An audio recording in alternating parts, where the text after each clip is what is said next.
स्वादिष्ठान चक्र है, उसके ऊपर नाभि के पीछे मणिपुर चक्र है, हृदय के पास अनाहत चक्र है, कंठ की हड्डी के पास विशुद्धि चक्र है, दोनों भौं के बीच में आज्ञा चक्र है और टॉप में क्राउन चक्र है, सहस्त्रार है।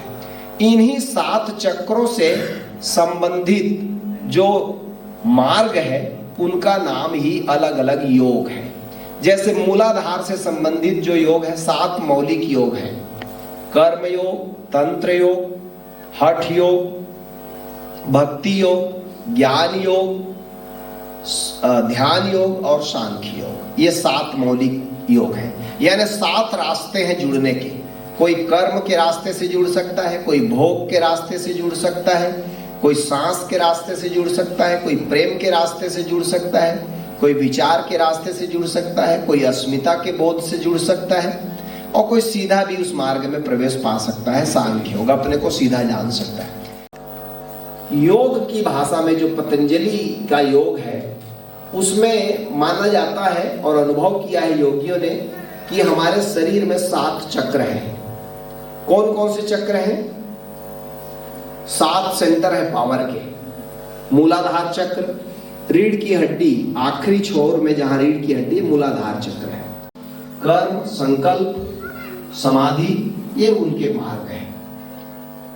लेकिन अभी जो संतों का मत है, जो गीता भगवान कृष्ण ने ध्यान योग, ज्ञान योग और हठ योग, ऐसे ही भगवान गौतम बुद्ध ने जो मार्ग दिया योग का, उसका नाम है और मृत्यु उसके लिए खेल होगा वो। और हमारे गुरुदेव और जो अभी विशिष्ट जो संत हैं वो इसको सहज योग कहते हैं। सहज योग क्या? जानने की बात यह है कि ये सहज योग क्या है। सहज योग को मैं 5 चीजों से आपको बता सकता हूं। 5 चीजों को कोई जानता है तो वो अध्यात्म के नाम पर काम करना छोड़ दिया, परिवार छोड़ दिया, काम धाम करना छोड़ दिया, असहज हो गए।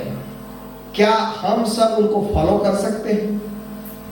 क्या उनको हम उनके अनुसार जीवन जी सकते हैं, चल सकते हैं? तो हम कहेंगे कि वो तो बड़ा कठिन है अध्यात्म। कठिन नहीं है, उन लोगों ने असहज जीवन स्वीकार कर लिया है। ओशो के आने के बाद अध्यात्म की रूपरेखा बदली। ओशो ने कहा किसी भी तरह का असहज होना एक पागलपन है, एक सनकी मिजाज का आदमी ही करेगा। जो नॉर्मल आदमी रहेगा वो सहज जीवन जिएगा। परिवार नहीं छोड़ना है, काम धाम नहीं छोड़ना है, व्यापार बिजनेस नौकरी नहीं छोड़ना है। जो कर्म का जगत है उसमें कर्म पूरा करना है और आध्यात्मिक जीवन जी सकते हैं। सहज रहना सबसे कठिन हो गया है आज के युग में, सहज रहना। जितने सो कॉल्ड तथा कथित कुछ गुरु हैं वो असहज सिखा रहे हैं। घर त्यागो, नौकरी छोड़ो, संसार को मिथ्या कहो, माया मोह कहो, संसार को उलझाओ कहो, इससे व्यक्ति कभी भी धर्म को उपलब्ध नहीं होगा। पहली शर्त है सहज योग का, सहज रहो। जो जीवन आपको मिला है, जो रिस्पॉन्सिबिलिटी आपको मिली है, जो रोल आपको मिला है, उस रोल को प्ले करो। नौकरी कर रहे हैं, हमारे लिए कोई, देखिए भगवान बुद्ध के जमाने में बात अलग थी। तब देश बहुत बड़ा था, जनसंख्या बहुत कम थी और लाखों भिक्षुओं को खिलाने पिलाने की क्षमता उस समय के नागरिकों में, चाहे वो नेपाल हो, भारत हो, सबके पास थी कि भिक्षु आते थे तो उसको खिलाते थे। अभी क्या हुआ है? अभी वियतनाम में, थाईलैंड में नया कानून बन रहा है कि अब कोई सरकार के मर्जी के बिना भिक्षु नहीं हो सकता, सरकार के परमिशन के बिना। क्यों? इसलिए कि भिक्षु समाज के ऊपर बोझ हो गया है। अब उसको खिलाओ पिलाओ, कपड़ा लत्ता दो, रहने का प्रबंध करो, ये सारा बर्डन झेल रहा है समाज और भिक्षुओं की संख्या बढ़ गई। भगवान बुद्ध ने भी नहीं सोचा होगा कि 2500 साल बाद ऐसी हालत होगी कि गवर्नमेंट के परमिशन से भिक्षु बनेंगे, लेकिन करना पड़ेगा क्योंकि जनसंख्या वृक्षों की बढ़ गई और वो काम नहीं करेंगे तो समाज के ऊपर तो बोझ बनेंगे।